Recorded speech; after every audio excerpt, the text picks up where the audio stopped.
အားလုံးပဲမင်္ဂလာပါရှင် Innocent Baby ကပါဒီဗီဒီယိုကကျတော့ကျမမရေပြောကြရင်ညီမလေးအမ like ကိုအချိန်ပေးပြီးမကြည့်နိုင်ဘူးအလုပ်တစ်ဖက်နဲ့ကလေးတစ်ဖက်နဲ့မို့လို့မအားမမရေအတွက်ဘယ်လိုဝယ်လို့ရလဲဆိုတော့ညီမလေးခုနီလန်းနှစ်မျိုးလေးပြရမယ်နော်အဲ့ဒီနှစ်အတိုင်းလေးအမတို့ဝယ်လို့ရမှာဖြစ်ပါတယ်ရှင်နော်ပထမတနည်းကတော့ဗာလေးလဲဆိုတော့ကိုမမတို့ like မကြည့်နိုင်တဲ့မမတွေကညီမတို့ like ပြင်ပြီးသွားရ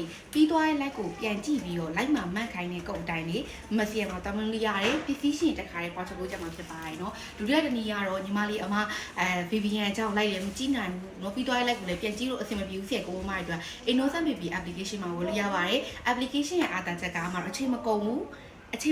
အမတို့ဘေးမကုန်ပါဘူးကြိုက်တဲ့နေရာမှာအမတို့ကိုကြိုက်တဲ့ပစ္စည်းကိုလွယ်တကူဝယ်လို့ရမှာဖြစ်ပါတယ်เนาะ application သုံးပြုဖို့သုံးပြုအရင်လွယ်ကူပါတယ်အသုံးပြုဖို့သုံးပြုနည်းလေးကိုလည်းဒီမှာလေး page မှာတင်ထားပေးပါတယ်ဝင်ကြည့်လို့ရပါတယ်အကယ်ကကိုက application မဖွင့်တတ်ဘူးမသုံးတတ်ဘူးဆိုရင်ကိုမမအတွက် messenger လာထားပေးပါ Facebook messenger ကိုလာပေးပါအသေးစိတ်ရှင်းပြပေးမှာဖြစ်ပါတယ်เนาะအဲ့ဒီနည်းနဲ့ဝယ်လို့ရမှာဖြစ်ပါတယ်ဒါလေးကတော့ like မကြည့်နိုင်ဘူးဘလို့ဝယ်ရအောင်လည်းမသိမမအတွက်ဒီကောင်းလေးလာပြောပြရဖြစ်ပါတယ်เนาะကြည့်ပေးမှကျေးဇူးအများကြီးတင်ပါတယ်ရှင်တတားပါ